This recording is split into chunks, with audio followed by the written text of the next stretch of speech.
ang Calamity versus Calamity, Ajin Guild versus Scavenger Guild, at Shadow Soldier versus Hunter. Ito ang laban na tatatak sa history ng solo leveling, ang laban sa pagitan ng dalawang pinakamalakas na hunter sa buong mundo, Song Jinwoo versus Thomas Andre. Matapos makita ni Jinwoo ang hideout na pinagtataguan ni Dongsu kay Jinwoo, kaagad nakatikim ng matinding kamao si Wang Dongsu sa sobrang galit ni Jinwoo. Kaagad pinainom si Jinwoo ng healing potion, ngunit hindi na kayang i-recover ang pinsalang natamo nito since nasa 10% below na ang HP ni Jinwoo, kaya mas lalong namuot ang galit ng ating bida. Tinanong ni Jinwoo ang dalawang kasama ni Dongsu kung may healer sa kanila, ngunit hindi ito nakapagsalita, kaya tumaas ang bloodlust ng ating bida at inutusan niya ang dalawa na pagalingin si Jinwoo. Ngunit ang naging sagot lamang nito, hindi sila marunong magsalita ng Korea. Nakabalik na si Dongsu at handa na itong makipagbasagan ng ulo, since ito daw ang first meeting nila ni Song Jinwoo, at sinabi niya sa dalawa niyang kasama na nag-request daw ito na pagalingin ang kinidnap nila. Muling nag-request si Jinwoo sa huling pagkakataon na pagalingin ng dalawa si Jinwoo, ngunit malakas ang loob ng isa na sinabing kailangan munang kumbinsihin ni Jinwoo ang kanyang boss, kaya kaagad nagdash ang ating bida upang hawakan ng ulo pagkatapos nilampaso ito sa poste. Tinanong ni Jinwoo ang isa kung siya ba ay isang healer, ngunit nataranta nga ito dahil hindi daw sinabi ni Dongsu na involved pala sa Song Jinwoo sa taong kinidnap nila. Since ito ay nataranta, kalmadong sinabing muli ng ating bida kung siya ba ay isang healer. Ngunit sagot nito, hindi siya isang healer, kaya gamit ang Commander Authority, inismash ni Jinwoo ang ulo ng hunter na parang binagsakan ng gravity sa sobrang lakas. Alam daw ni Dongsu na si Jinwoo talaga ang pumatay ng kanyang kapatid na si Wang Dongsuk, ngunit gusto pa rin niyang marinig na aminin ito ni Jinwoo. Hindi nagsalita ang ating bida sa mga tanong ni Dongsu, habang kalmadong naglalakad ang dalawa upang mag face to face to start the real battle. At sagot ng ating bida, "Go ask yourself." Nag-clench ang mukha ni Dongsu at kaagad itong nagpakawala ng matinding suntok towards Jinwoo, ngunit pasimple lamang itong iniwasan ng ating bida at nag-counter ng napaka-effortless na suntok mga lods, ngunit ang kamao ni Jinwoo ay bumaon talaga sa katawan ni Dongsu. Napasukan ng dugo si Dongsu sa tindi ng suntok ni Jinwoo at parang blink ang pagkatalsik ni Dongsu sa sobrang bilis dahil sa lakas ng kamao ng ating bida. Tumago si Dongsu sa pader at bumangga-bangga ito sa floor at napunta sa malaking water pipe hanggang sa umabot ito sa kabilang pader. Ramdam pa ni Dongsu ang kanyang consciousness at lakas kahit iniinda nito ang sakit sa katawan, ngunit siya ay nagulat dahil si Song Jinwoo ay nasa itaas ng nasirang water pipe at nag-aantay lang na pansinin nito ni Dongsu. Muling nag-engage ang dalawa, ngunit mas mabilis na hawakan ni Jinwoo ang ulo ni Dongsu kaya inismash niya ito sa malaking water pipe. Habang hawak-hawak ni Jinwoo ang ulo ni Dongsu, hinampas-hampas niya ito sa napakakapal na metal ng water pipe at bawat smash nito ay dumadagungdong ang tunog sa buong gusali hanggang sa nagsisitalsikan ang dugo ni Dongsu. Biglang dumating si Thomas Andre at sinabing that's enough. Dahil sinabihan ko na yan si Dongsu na huwag kang galawin, at tinanong ni Andre kung buhay pa ba si Dongsu. Sagot ng ating bida, buhay pa sa ngayon. Sinabi ni Thomas Andre na kung pwede, ito ay pag-uusapan na lamang nila sa labas at pabayaan na lamang si Dongsu. At kung gagawin daw ito ni Jinwoo, magpapanggap na lamang siya na parang walang nangyari. Sagot ng ating bida, paano kung hindi? Sagot ni Thomas Andre, well, ang kanyang request ay hindi na magiging request dahil magiging utos na ito. Pipilitin niyang papasunurin si Jinwoo at parang naramdaman niyang na-checkmate siya sa pagkakataon na ito dahil wala siyang choice kundi kakalabanin ang taong nilamo na ng galit. Binalibag ni Jinwoo si Dongsu at sinabing walang problema sa kanya. At ito pala ang tunay na plano ni Wang Dongsu. Gumawa siya ng plano na hindi magkakaroon ng choice si Thomas Andre, since si Thomas Andre lang ang may kakayahang talunin si Jinwoo, kaya sa moment na ito walang choice si Thomas Andre kundi papatayin niya si Jinwoo para kay Dongsu. Tinanong ni Thomas Andre kung kilala ba ni Jinwoo ang kaharap niya. Sagot ni Jinwoo, hindi na importante kung sino ka. Kaya naisip ni Andre, alam ni Jinwoo kung sino siya, ngunit pinili pa rin itong kalabanin siya.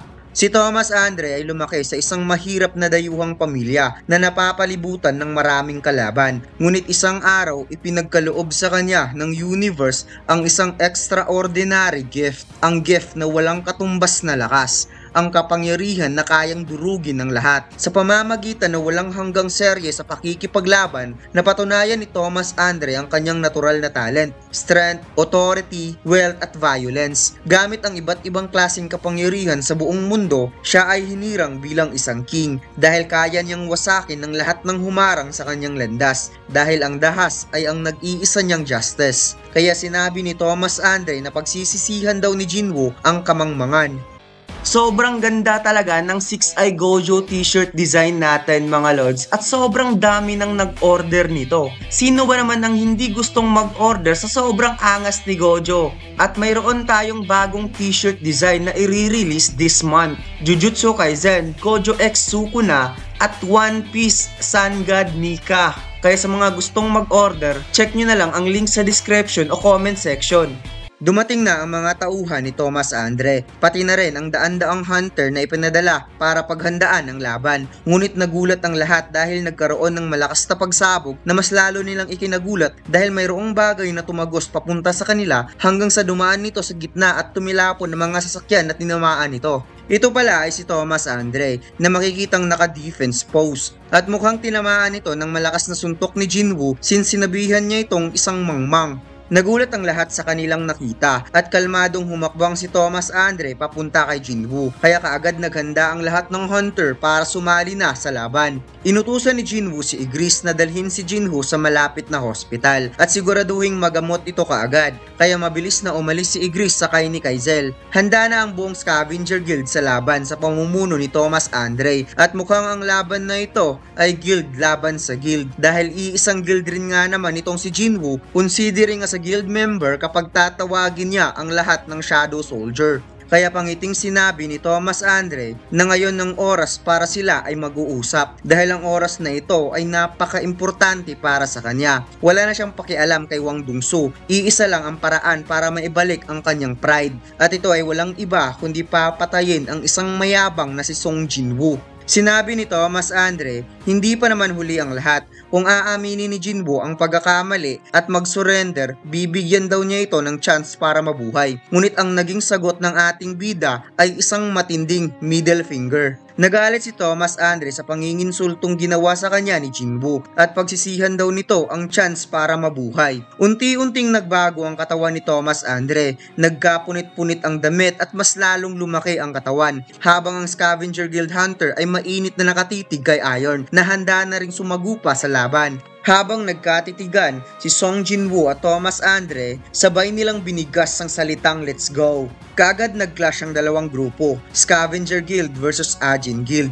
Shadow Soldier versus Hunter. May advantage sa dami ang Shadow Soldier, ngunit may advantage rin ang mga Hunter since sila ay mga tao, nasa kanila ang advantage ng strategy at timing. Gumawa ng defense positioning ang Scavenger Guild. Sa pamamagitan nito, nakabuo sila ng isang napakalawak na creation magic shield habang mabilis na sumalakay ang mga Shadow Soldier. Hindi nakapasok ang mga Shadow Soldier dahil parang pader ang shield na ginawa ng Scavenger Guild sa sobrang laki kaya tumilapon lamang ang mga ito. Ngunit mayroon din namang mga Shadow Soldier na kayang lumipad para pasukin ang kalaban. Subalit pahirapan pa rin para sa mga Shadow Soldier dahil wasak ang aabutin nila kay Thomas Andre. Napansin ni Thomas Andre si Tusk na naka-giant mode habang gumagamit ito ng magic spell, Hame of Protection. Itinuon niya ang kanyang lakas sa paa upang makatalon ng mataas, kaya basag ang shield ni Tusk at wasak ang ulo nito. Naglanding si Thomas Andre sa itaas ng gusali habang si Jinwoo ay kalmado lamang nakatayo at isa-isa niyang pinatumba ang mga hunter na gustong sumubok na kalabanin siya.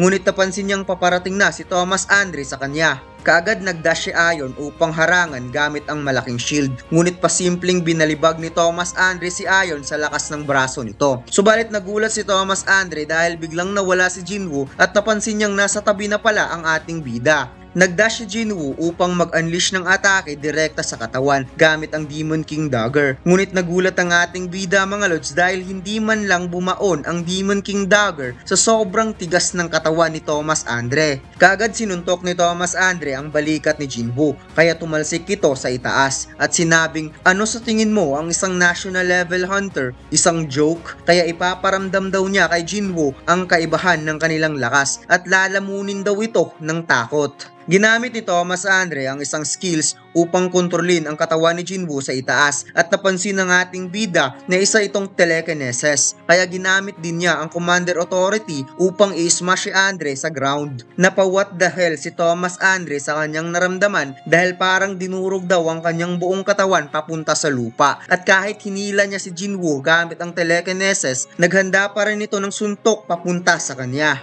Sa pulang mukha ni Thomas Andre sa suntok ni Jinwoo, kaya muli itong tumalsik at napansin niyang dumugo ang kanyang bibig. Nagdash na naman si Jinwoo sa harap ni Thomas Andre at sinabing, "Anong sinabi mo kanina? Ipaparamdam mo ang kaibahan ng ating lakas at lalamunin sa takot." Kaya nagsagawa ng mabilis na atake si Jinwoo sa iba't ibang parte ng katawan nito. Sinabi ni Thomas Andre, "O sige, hindi na kita mamaliitin," habang unti-unting nag-fully change ang buong katawan nito at binigas ang salitang reinforcement. Lumipat ang eksena kay Mr. White. Gusto ng kanyang kasama na magpaliwanag ito kung ano talaga ang nangyari. Ngunit wika ni Mr. White, wala na daw oras para mag-explain pa siya. Sinabi nito, isa lang daw normal na civilian itong si Mr. White at hindi isang hunter. Dahil kapag ang pangyayaring ito ay lumalaki, ang lahat ng tao ay malalagay sa panganib. Sa moment na ito, naisip ni Jinwoo na si Thomas Andre ay isa sa 4 na tao na nagpo-possess ng kapangyarihan ng isang ruler. At malamang sa malamang, si Thomas Andre ay isa sa mga hunter na nakasurvive sa Kamish Raid. Ibig sabihin, ang 4 na national level hunter ay nagpo-possess ng kapangyarihan ng mga ruler. Naunang sumalakay si Jinwoo ngunit nakita niyang hindi mapipigilan ang ataking ito ni Thomas Andre para sa kanya, kaya umatras ang ating bida. Nag-collapse ang buong ground to the point na dinurog talaga niya ang lupa na kinatatayuan niya. Nagulat si Jinwoo sa kanyang nakita dahil naghanda si Thomas Andre ng napaka-unusual na skills. Isang maliit na bulang itim ang nasa kamay ni Andre at binigas ang salitang capture. Nagkagulo ang lahat ng mga hunter at nagsisitakbuhan at sinabing lumayo na sila kaagad kay Thomas Andre. Ang maliit na bolang itim kanina, ngayon ay sobrang laki na. At makikitang hinigop nito ang lahat ng nasa paligid dahil ito pala ay isang black hole. Hindi makapaniwala si Jinwoo na kayang gumawa ng black hole ni Thomas Andre at kung hindi dahil sa Commander Authority, kanina pa siyang nahigop. Inabsorb ng black hole ang lahat ng nasa paligid nito kaya nawasak ang mga gusali at iba pang object. Maya-maya, tapos na ang black hole at nabura ang lahat ng nasa paligid ni Thomas Andre at sinabi niyang hindi na siya magmimintis sa pagkakataon na ito habang tinititigan si Jinwoo. At dito lang nagtatapos ang ating kwento mga lods. Huwag mo sanang kalimutang mag-like, comment at mag-subscribe sa ating YouTube channel at mag-follow sa ating Facebook page. Salamat!